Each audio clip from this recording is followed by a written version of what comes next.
Weight Watchers was founded in 1963, and the food line would come 1 year after this magazine in 1965. And as is common in the January magazines back then and now, there's often a diet theme. People are starting a new diet, trying to lose weight, be more fit. Nothing much has changed in that department. Peach Princess looks delicious. Bread pudding goes high style with the tree-ripe flavor of Del Monte peaches.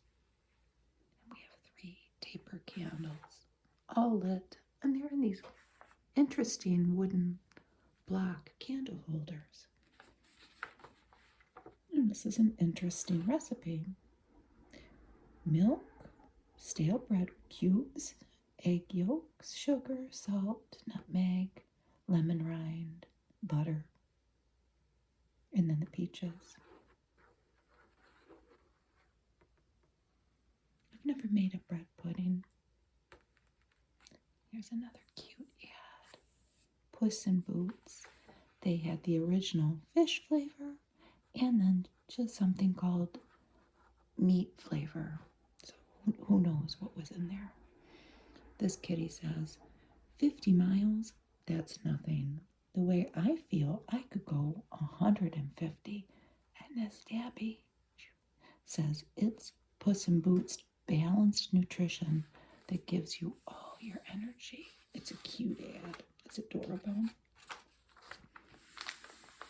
Here's the table of contents.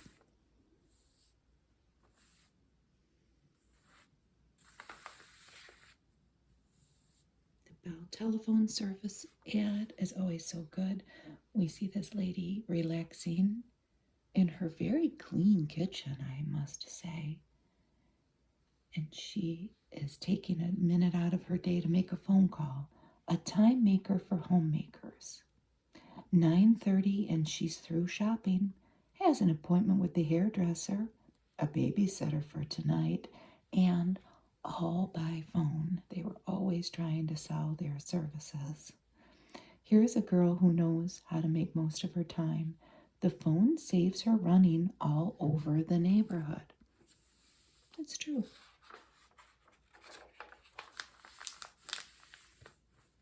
Good ad for Alka-Seltzer. Let's see, an ice cube with the ice picks and a little face drawn on it. Catching cold. If you've never tried Alka-Seltzer, you don't know how speedy relief can be for the cold discomforts. Really. Relieves headache, pain, and muscular aches.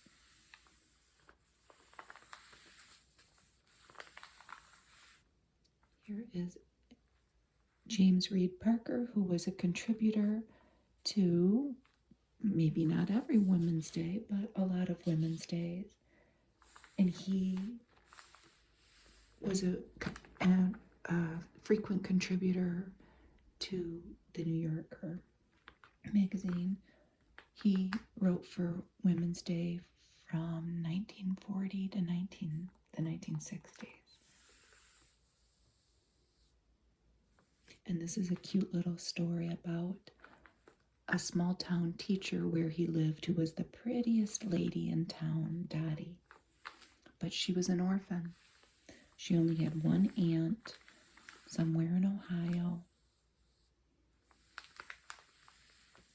She taught school in his town, and she ended up going on a trip with her aunt overseas to Europe, and she met, I don't know the guy's title, a prince, a Grecian prince, and he fell in love with her, and she married him. And it was announced to the small town that their beautiful small town teacher that everyone was so in love with had gone to Europe and gotten swept off her feet by a prince. And then she comes up, years later, her husband dies, and she returns to the small town and lives.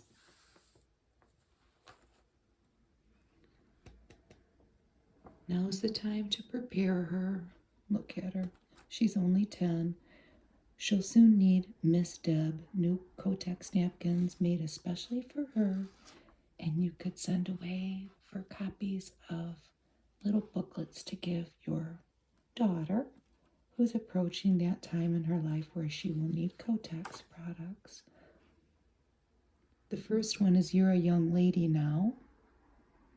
That is for the preteen girl. Then, for the girls 12 and older, very personally yours, and it's a little more, it says somewhat more detailed explanation. So,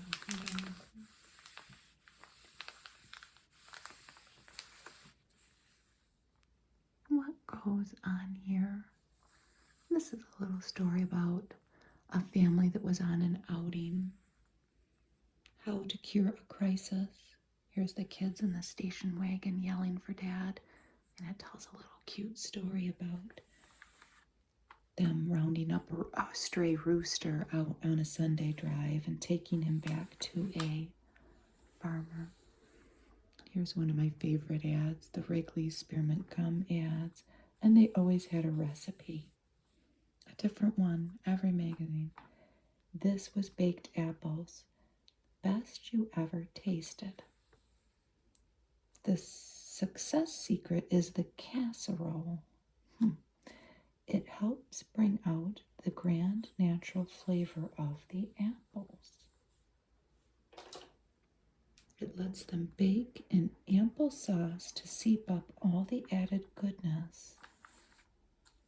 I always wonder, what does it have to do with gum? Maybe you chew a piece of gum after.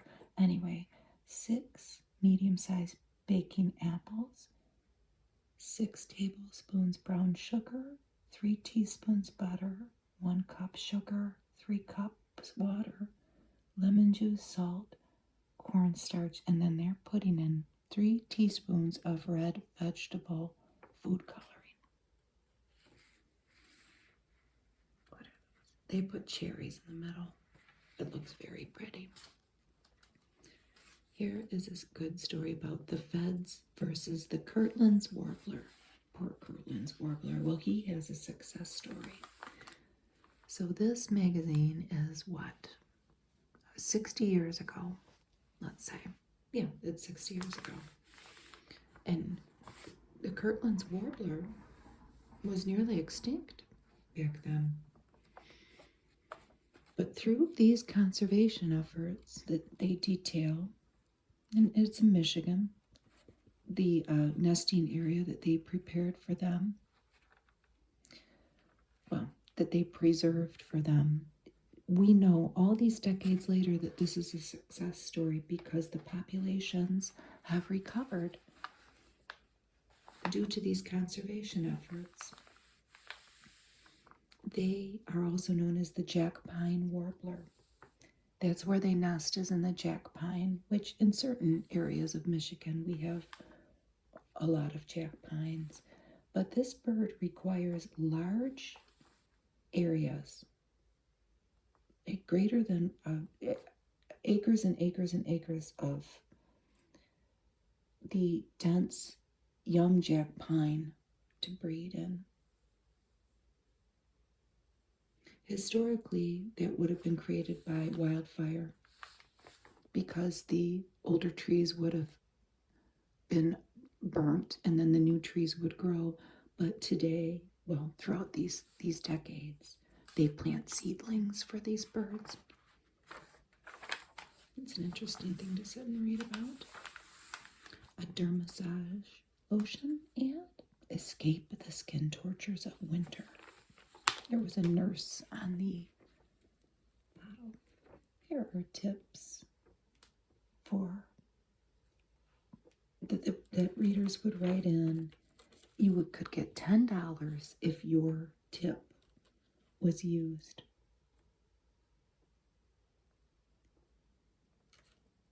It's mostly mothers that would write in.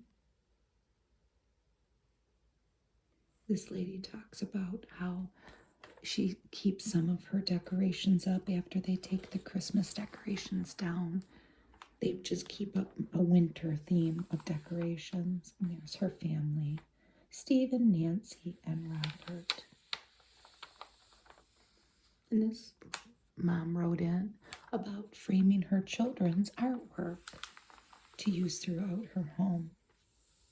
That's a good idea. I think a lot of people do that now. 2 new Kraft home-cooked dinners. Pizza with cheese and spaghetti and meat sauce in a box.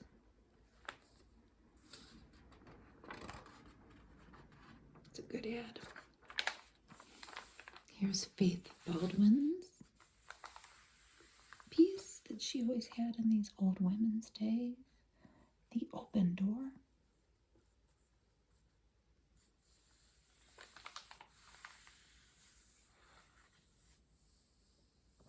She talks about her New Year's resolution, which is basically not making a resolution.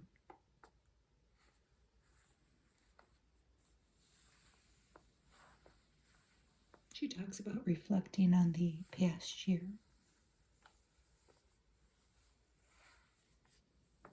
And getting a fresh start.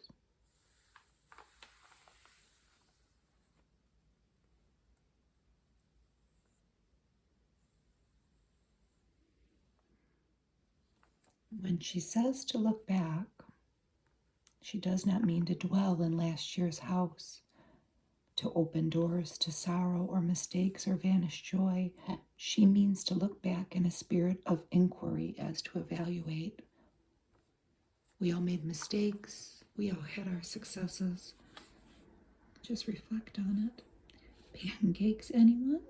Look at the back of your Bisquick box. And there's Betty Crocker. That's what she looked like back then. Pancakes, coffee cake, muffins, velvet crumb cake, fruit shortcake, biscuits. That's pretty simple. Bisquick and milk, waffles, and dumplings. Oh, look at the doggy. Kennel ration. Now, kennel ration adds polyunsaturates to give your dog's coat a show glow luster. Look at that Springer Spaniel. It uses lean red meat plus polyunsaturates. Cute little doggy on the can.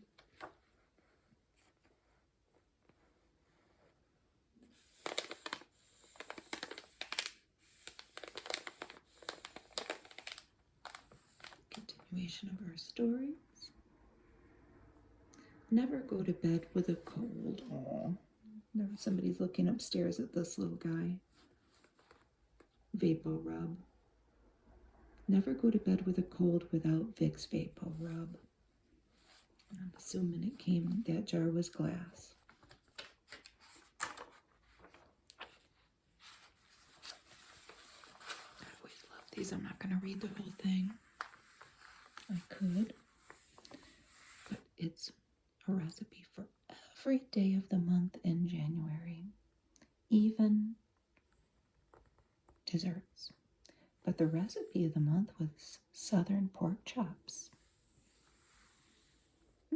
Brown 4 large chops in fat. Pour the fat off. Top each chop with a thick slice of onion. Now, this is where it gets kind of, I don't know. Mix a 1/4 cup of peanut butter, a 1/2 can of mushroom soup, a 1/2 cup of milk, a teaspoon of Worcestershire sauce, a 1/2 teaspoon of salt and pepper. Pour that over the pork chops and simmer it for 45 minutes.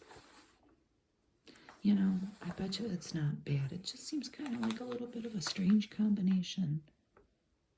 Southern. I guess the peanuts make it southern. I don't know.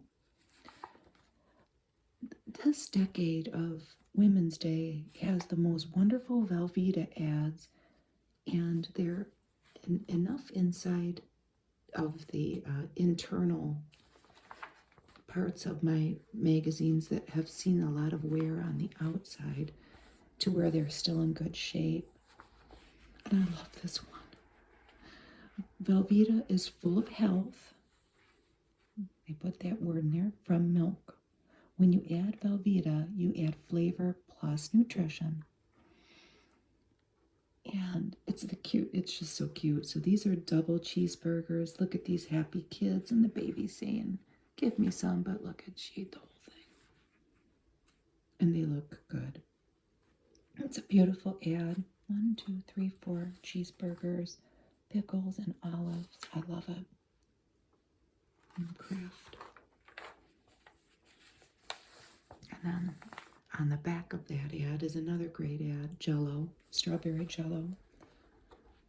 Fresh fruit taste. Stuff yourself. This was the holidays, so we see it's the end of the holidays at this point. A stuffed turkey. So stuff yourself. There's always room for Jell-O, and there's a beautiful Jell-O mold. It's beautiful. Now here's our gallery of cat portraits. These are kittens, bright eyes, kissing cousins. Oh, pretty baby, soft as cotton. And this is little Spitfire. This is the one I would end up with. Trust me. Look at that little glint in his eye. You know, but you love them. So then we go to the breeds. And I've only owned one of these breeds. We'll get to it. Tortoiseshell, Persian, Siamese, and American Shorthair. That's the only one that I've ever owned. And I have a black and white cat now. Burmese, Manx, another Persian. This one's black. Aren't they beautiful? Abyssinian. Oh, another Persian. Oh, there's 4 Persians on this one. And then another Abyssinian. Oh, isn't that one pretty? I don't know, but I love these cats, but I suppose you have to brush them. He's wonderful. This is the silver variety. Oh, that one's beautiful. I love those. Oh, there's a little kitty. Sophie Kerr was an American author. She wrote hundreds of short stories, 23 novels, a Broadway play.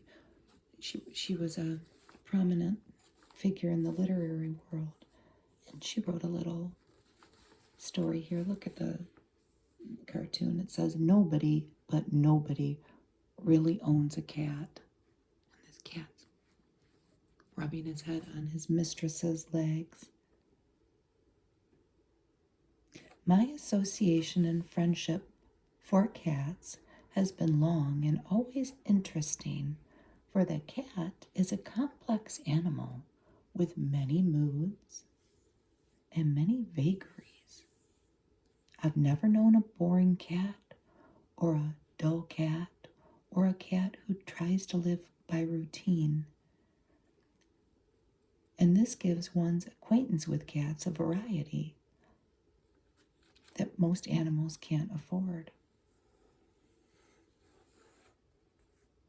Cats are brave, clean. The cat mother trains her kittens and takes care of them. Cats can be obstinate, selfish, self-willed. All of it's true. It's a nice story. Yeah, this story took me on an unexpected path. It's about Fulbright scholars. Our Fulbright scholars report to you. And here were the recipients, probably in 1963. A portion of your tax money is being spent on creating international goodwill through our diligent, young, highly qualified scholars who are doing graduate study abroad. And that they report on their activities, and they interview a few of them that year. But this is where things went off, not off the rails with me, but I thought, well, who are the most prominent people we may have heard of that were Fulbright scholars? One of them is Sylvia Plath, the author, but the other one, and I was really surprised by this. No offense, Dolph, but it's Dolph Lundgren. You know, from Rocky IV, I think. There's a picture of him.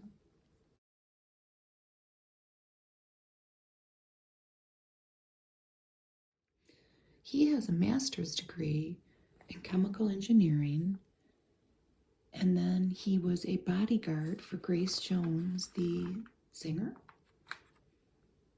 She was a model. They formed a relationship, and he got a Fulbright scholarship to MIT in Boston. They moved to Boston, and Grace Jones convinced him to go to New York City and pursue being an actor and a model. And that was it. He never returned to his engineering life. I never knew that about him, but he was a Fulbright scholar. I've got off on a tangent. I thought that was fascinating. And isn't this the most beautiful illustration? This is about two English sisters living in the Canary Islands, the Fortunate Isles. It's quite a long story. I read the whole thing, and it's good. Eva Ibbotson. She was born in Vienna. She's mainly known for children's literature, and she wrote a book called A Countess Below Stairs. An Island Paradise, a beautiful girl, and a tall, fair Englishman seem made for each other. Until a kid sister who had renounced men suddenly starts to grow. So these two young ladies are living on a beautiful estate with their father, who is a banana harvester or seller. He owns a banana plantation. And there's some local figure of royalty that is very interested in the beautiful sister, but she wants to marry an Englishman. And an Englishman comes around. He's visiting family on an extended trip. But of course, do you know where the story goes? The guy falls in love with the plain little sister. Don't worry, she lands on her feet. She falls in love with the prince or whoever was in love with her, and they move to England. So here's the Weight Watchers diet. And they have a lot of recipes, and it says a tempting selection of low-calorie recipes to keep you trim. Keep your figure trim for the coming year. Don't they look cute? They're hiking along. Her in her skirt. I think she has on boots, but they sure look cute. In their cardigans and scarves and mittens. So we have fish fillet with cheese topping. It sounds good, using frozen flounder or sole. Eggs foo young with eggs and bean sprouts, and onions and water chestnuts. Chicken breast piquant. Oh, they have paprika, garlic, lemon juice, and onion. Shrimp with Swedish dill sauce. Beef steak birds. Cube steaks. Salt and pepper, Italian herbs, tenderizer, carrot, pepper, green pepper cut into strips, flour, paprika again, onion, fat, and Tabasco, barbecued chicken, made for only 235 calories per serving. That will continue on. This was a story with beautiful illustrations. Kind of reminded me of my front window. I'll show you a picture of it now.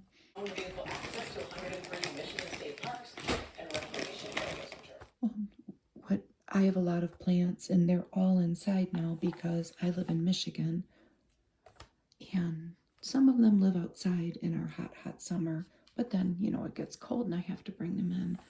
But I thought these illustrations were just beautiful. The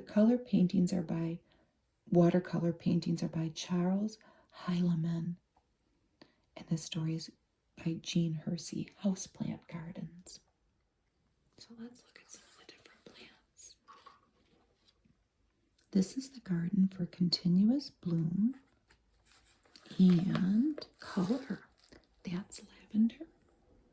A shrimp plant, blue primrose. I think you say it Browalia. That is that one. I want one if it will grow in my house. The crown of thorns, and this is Browalia again. A yellow calla lily, and then there's a pink calla lily. This up here is a latana, another crown of thorns, a blue primrose, a Christmas cactus, and a magenta primrose. This is the garden of cool, quiet greens. There's a kangaroo vine, a French lace geranium, a creeping fig, baby tears, bird's nest fern, and a glory fern, maidenhair fern, a Norfolk pine, grape ivy, and a rabbit's foot fern. This is a garden for a north window. And I wonder how this would work in my house for my 3 north windows that I have. They're probably about that size. Even with no sun at all, if you have good light, I don't. There's a big house right next to mine. I could give it a try and just keep an eye on everybody, make sure they don't die.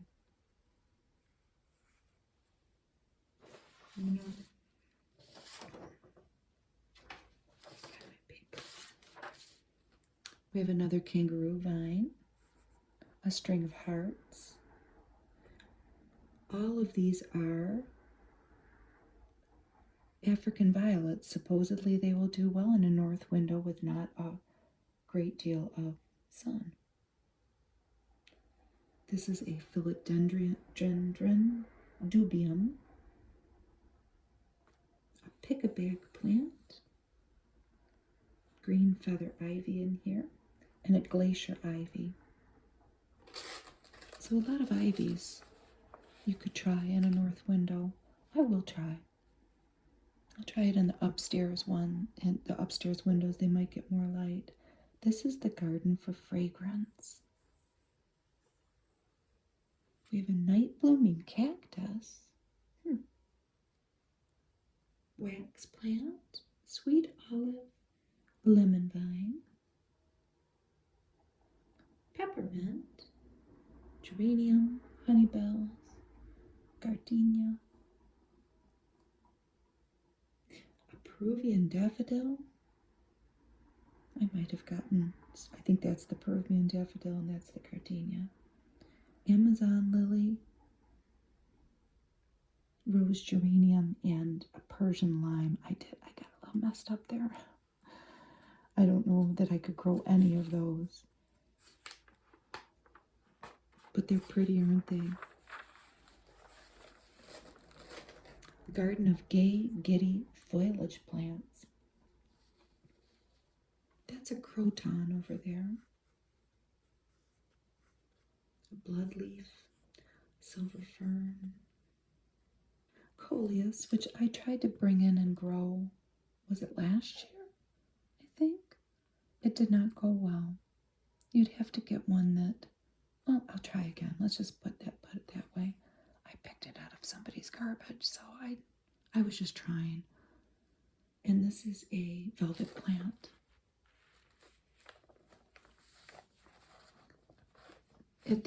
In the fall, a lot of people will throw their plants away that they had outside on their patios, and I've fallen into a bad habit of bringing them home thinking that I can save them. Sometimes I can. Most of the time it doesn't work. I've had a couple success stories though. I have. That's what keeps me going. So this is the garden grown in water. These are umbrella plants. This is all grown in water. A Chinese evergreen, a corn plant, a Chinese evergreen, a corn plant. A philodendron, a glacier ivy, I think. No, that might be the glacier ivy. The bloodleaf again, and a myrtle. And then the garden for beginners. Let me find my paper for that. I wrote them down. There's a little chart in the back. I'll show it to you as we flip through that showed me what all these were. A lemon tree.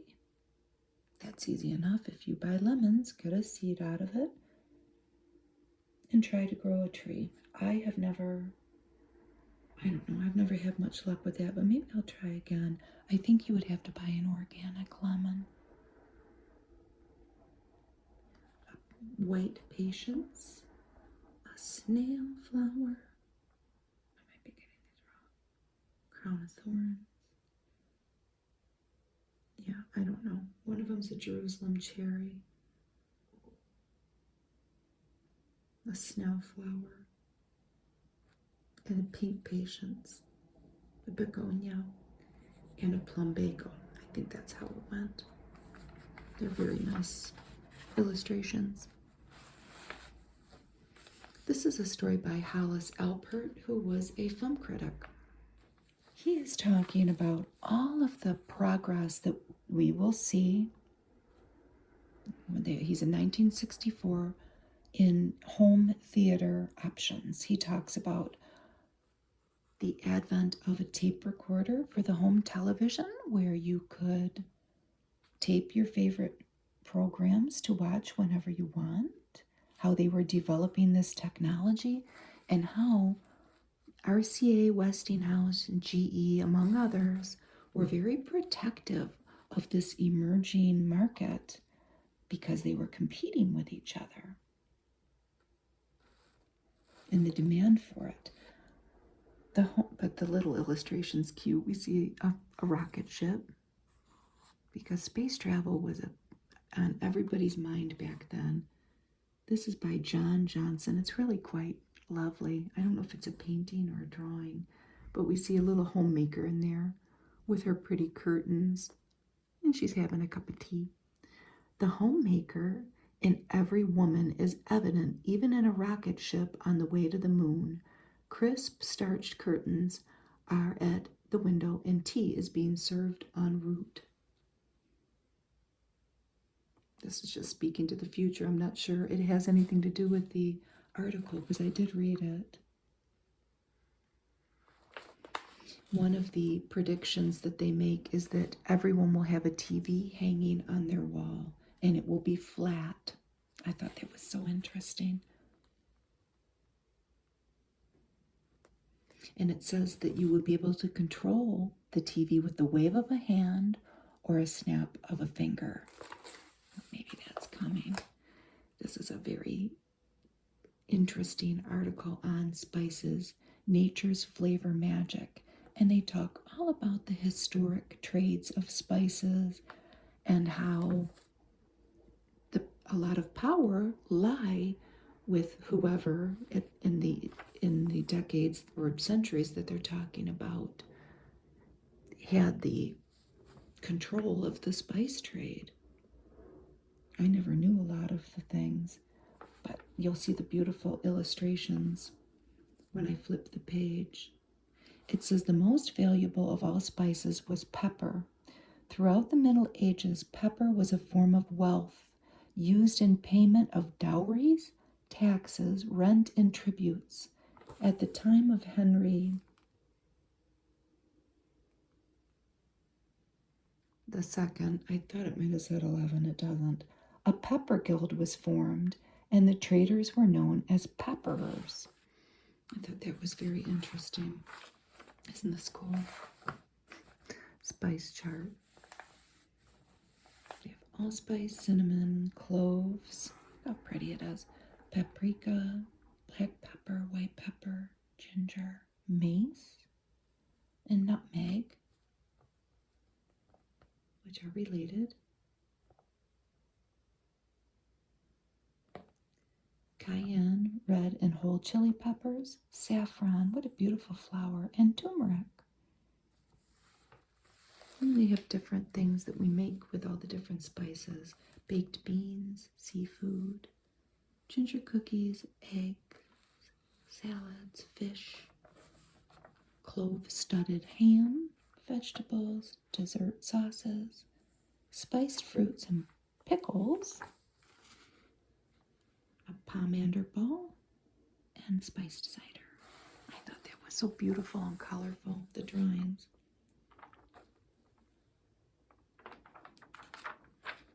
And then they have a whole section on curries and how to make different curries. Red and white, hot and cool, add exotic flavor to fish, beef, pork, lamb, or poultry. And this is chicken curry.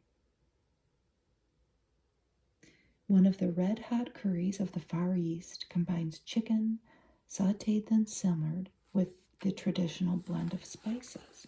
It's a wonderful photograph.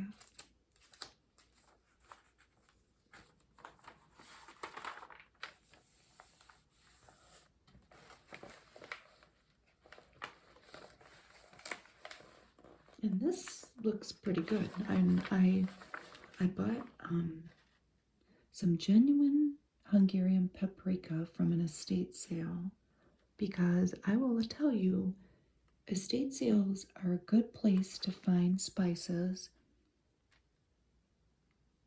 in somebody's kitchen if they're selling the whole contents of the estate. I have found some really good deals. Yes, you take the chance that they're old, but a lot of the times they're sealed. I mean, if you don't have a problem with using somebody else's stuff out of their kitchen, that's just something that I have been doing, and I've gotten some deals. The recipe for this is coming, but it's basically just hamburgers in like a sour cream paprika sauce. We'll see the recipe soon. I don't exactly recall the details, but we'll look at it together. This is a primer of crewel embroidery. And I had to laugh when I saw this. This is an estate sale thing too.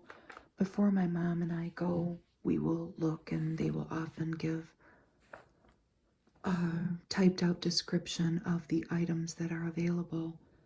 And there have been a couple where there's been crewel embroidery, but this is how they'll spell it, crewel.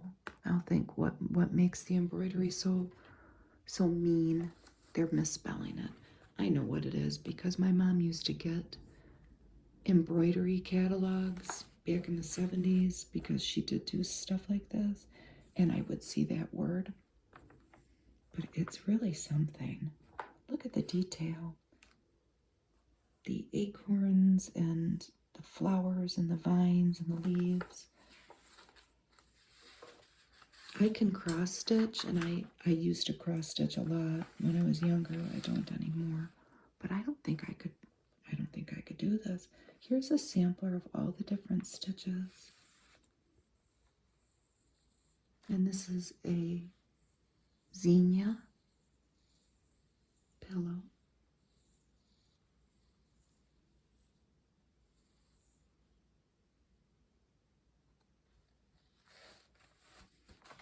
This is leaves and berries. I think it's mostly pillows. And that's Queen Anne's lace.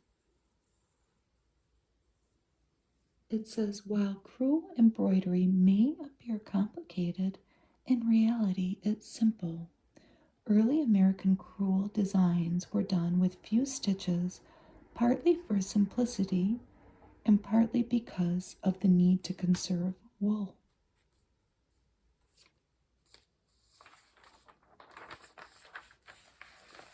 This one's so beautiful. Bluebirds. And the baby's eyes are French knots. See all the little babies in the nest? A sycamore branch. They give details throughout about the stitches, and there are a couple whole pages of stitches coming.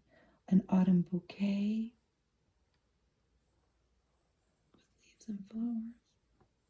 And then we have a little kitten.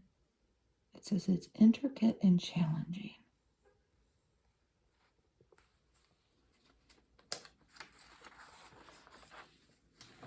These are knitted and embroidered sweaters for children. Delightful new original designs. And they are modeled on these the heads look like spoons. And then they're wooden. And the extremities are jointed. So first we have a hooded cardigan with a zipper closing and matching mittens, a polka pullover, and a stockinette stitch. And it even has a little dicky attached. The turtleneck pullover kind of looks like tic-tac-toe, doesn't it? It's embroidery, so you're knitting the sweater and then embroidering the little things on it, the little marks. A V-neck pullover, but look at the detail on the V-neck. They're calling this a Tyrolean motif. I didn't know what that word meant. Tyrolean. And it means, well, Tyrol is an area in Austria. So it's anything related to that Austrian state of Tyrol. And my red nails made a mark on our card there. So then we have another turtleneck cardigan with a matching mittens and hat, a checkerboard pullover, and a fish pullover with some buttons up at the shoulder. Look at all the different little hairdos. They're mostly braids. It looks like it's just yarn. They're really cute. Great Aunt Julia's aphorisms. I have another card. Aphorism. I had to look it up. I thought I kind of knew what it meant, but this is the first thing that came up. An aphorism is a pithy observation that contains general truth. So think of something like, if it ain't broke, don't fix it, that kind of thing. This is by Louise Dickinson Rich, who was a fiction and nonfiction writer, and her stories were mostly set in New England. But she talks about her great Aunt Julia, and we see young lady, and that must be the aunt inspecting her work, and how her aunt showed her how to clean a kitchen and wash dishes, down to what type of soap to use, what temperature the water should be, and she would show her, the girl would do it, and then the aunt would inspect it. And she would always find something wrong. And it was this young lady's goal to try to finally clean that kitchen to where the aunt wouldn't find anything wrong. What is worth doing at all, the aunt said, is worth doing well. It's a very cute little story. And then the aunt ends up dying. But the lady, Louise, carries on through her years. In the back of her mind, her aunt's desire to always perform even the simplest of tasks in the best manner possible that you could. I have a lot of these old women's days, and in all the January issues, they have a calendar that the purchaser of the magazine could create by cutting these out, and then they show you what to do, putting it on a piece of cardboard. And they are Bible passages in this one, I'm pretty sure in all of them, but the illustrations are really cute. See two little gardening children there with a little kitty in the background. So let's go to January. It's a passage from Luke. The things which are impossible with men are possible with God. And we see a snowy scene, kitty there. Somebody having a conversation in a doorway, a lot of snow on the ground. Then we go to February. Better is a poor and wise child than an old and foolish king. And we see a family going out, maybe on a little winter hike to a harbor. I don't know how to say that. But that's the passage from. This is a psalm. For the Lord is good, his mercy is everlasting, and his truth endureth for all generations. We see some kids in a kitchen. It looks like they're making pancakes. Old-timey kitchen. I love the drawings. This is from Corinthians. Grace be to you and peace from God our Father. Oh, God, we're skipping to December. I didn't mean to do that. So we were in March, April. They had to do that because of the way you're flipping it. So to everything there is a season and a time to every purpose under the heaven. And these, oh, look at, they're building a whole house. And there's a garage with a lawnmower and some kids out playing on bikes. So here's April. I'm sorry about that. We will go back to December. I was confused about that holiday dinner. The Lord shall make bright clouds and give them showers of rain to every one grass in the field. And look at, it's April, and they're having an Easter egg hunt. I see a bunch of the eggs there. Here's May. Incline thine ear unto wisdom, and apply thine heart to understanding. Proverbs. And we see the kids in school. Here's June. Build ye houses and dwell in them, from Jeremiah. Looks like they're having a wedding, a bride and a groom. And we see this young couple here sharing some cake. It's from July. But if we walk in the light, as he is in the light, we have fellowship one with another, from John. And here is a beach scene. Dad's smoking a pipe, and the kids are playing in the water. Here's August. For where your treasure is, there will be your heart also, from Matthew. Little doggy at the door. Summertime scene. In September, back to school, maybe looking through your clothes to see what fits or what needs mended. He that is faithful in that which is least faithful,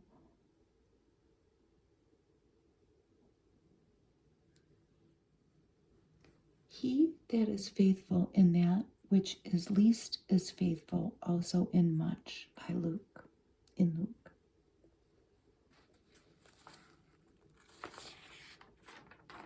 So now we'll go back to the fall. So that was September. Look at that beautiful fall scene. Stand still and consider the wondrous works of God. A beautiful fall scene with the fall leaves. Oh, give thanks unto the Lord.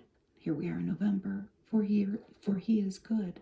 And they're gathering up pumpkins and looks like all kinds of things for a Thanksgiving feast at the church in the background. And then here's December at their a big holiday meal.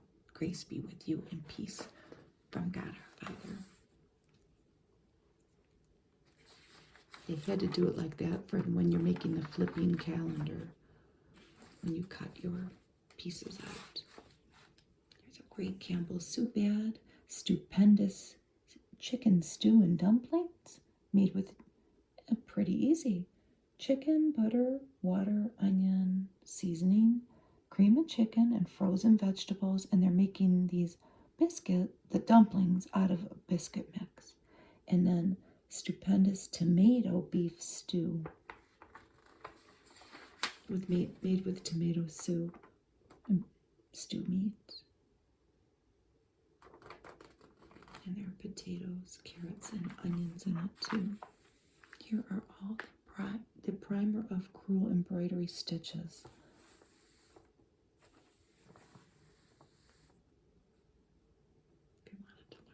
one's called a coral stitch, a French knot, a cable chain stitch, zigzag chain, padded satin.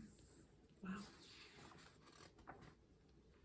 These old magazines never cease to amaze me on all the different things that if you really wanted to, you could sit down and learn how to do. And look at the spam ad. It's new. It's devilish. Deviled spam spread. So that was a 3-ounce can. It's spam, but it spreads. So full of flavor, 1 3-ounce can will do all of this. This all came from 1 can. They even put it on a deviled egg. I think it sounds pretty good. Here's the continuation of our Fulbright Scholars story.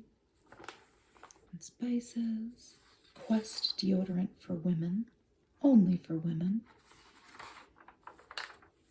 Learn flower arranging. And here are some spicy recipes. Cinnamon layered quick coffee cake, ginger cookies, molasses souffle with brandy sauce, New York style baked beans. What makes them New York style? Pea beans, water, onion, salt pork, brown sugar, dry mustard, cloves, ginger, and salt. Maybe just the way they're spiced.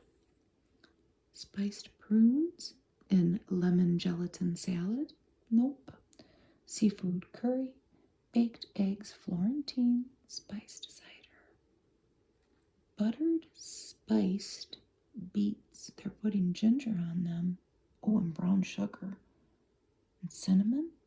How could it not be good? Rolled fish fillet with shrimp sauce.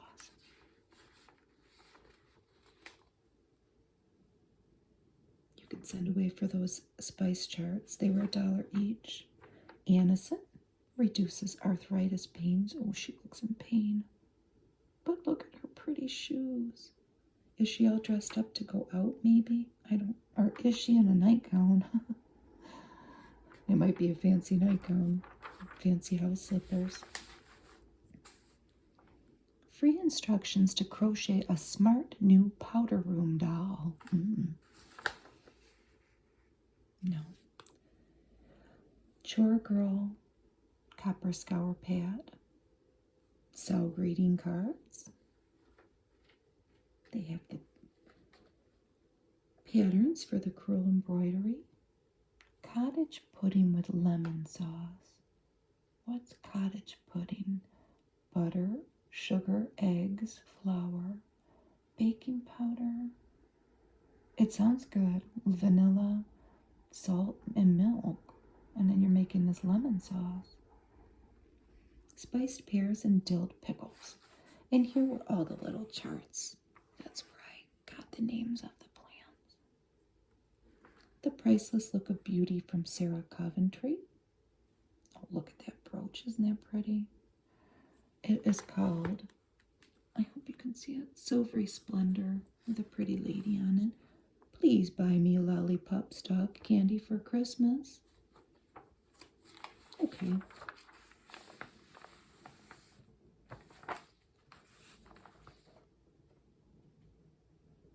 This is the author's cat, Sophie Kerr's cat, Zuzu. 13 years old. Beautiful. Beautiful. A continuation of a lot of our stories. First I thought this was nail polish remover, but it was not. You got 2 bottles of hand lotion. It was Campana Italian Balm for 99 cents. Save 40 cents, and they're showing me 40 cents in her hand. Continuation of our Aunt Julia's story and the Weight Watchers diet.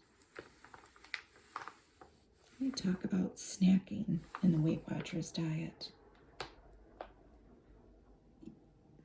They talk about eating a salad as a snack to fill you up. A cranberry omelet. That sounds good. Celery. And here are more of our Weight Watchers recipes.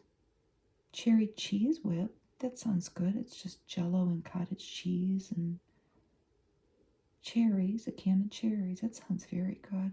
A spring salad mold, mocha cloud, dietetic chocolate pudding with coffee mixed in it, and then a little bit of dessert topping on top.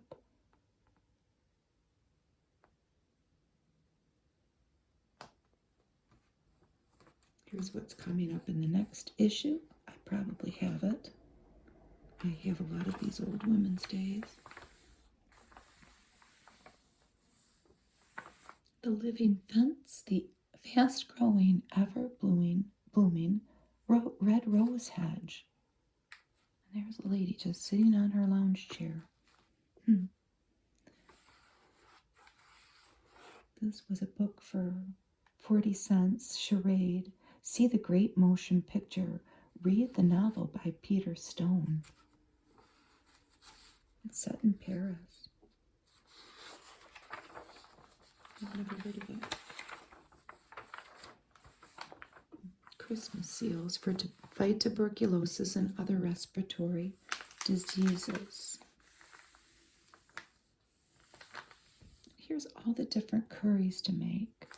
Basic red curries, a white curry. They talk a lot about coconut milk as being the base, the different condiments with curry powder and chili powder, coriander, cardamom, peppercorns. This was $1.50. Hey, baby face, dry skin. This was just called baby face. It was a cleanser.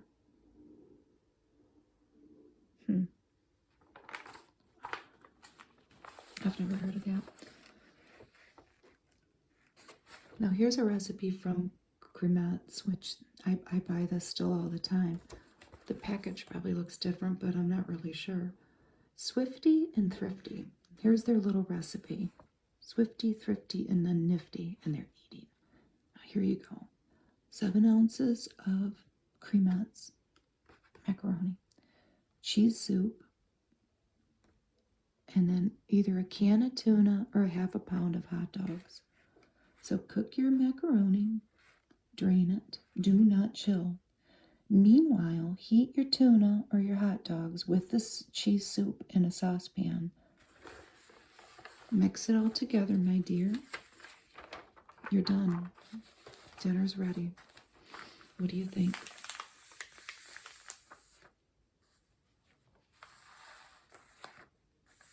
Here are the stories continued, but you could send away for the patterns for the sweaters that we saw with the little wooden spoons for 35 cents each. You could buy one of these barometers, either the barosphere or the weather watch. How much were they? Wow.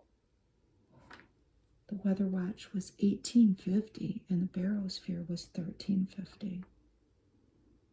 Sending it to Coscob, Connecticut. That's where they must have had their office to receive that mail.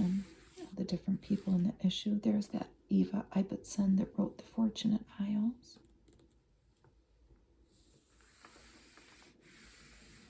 She was the daughter of a biologist.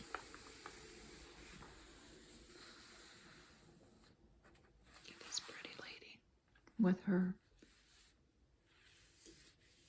yellow tinted sunglasses. Proportioned what? It's a Kotex ad.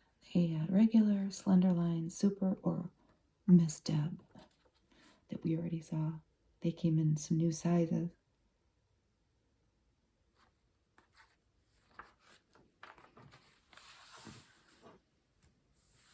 And on the back, a Salem ad. Step into the wonderful world of Salem. Salem's softness freshens your taste with the smoothest flavor in cigarettes today. It kind of looks like they're in Ireland. Well, there was stone walls like that, but they often show a couple. Then it's always the game is find the cigarette. I see hers. This isn't his mouth? No. He's holding her. I hope he's being careful. They are usually both holding a cigarette. They're just enjoying a day out in the country, having a smoke. Thank you for watching my video.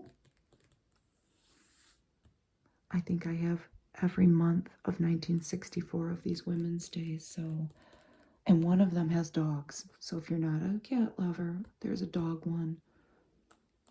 There's all kinds of good stuff coming. Have a good day. Bye.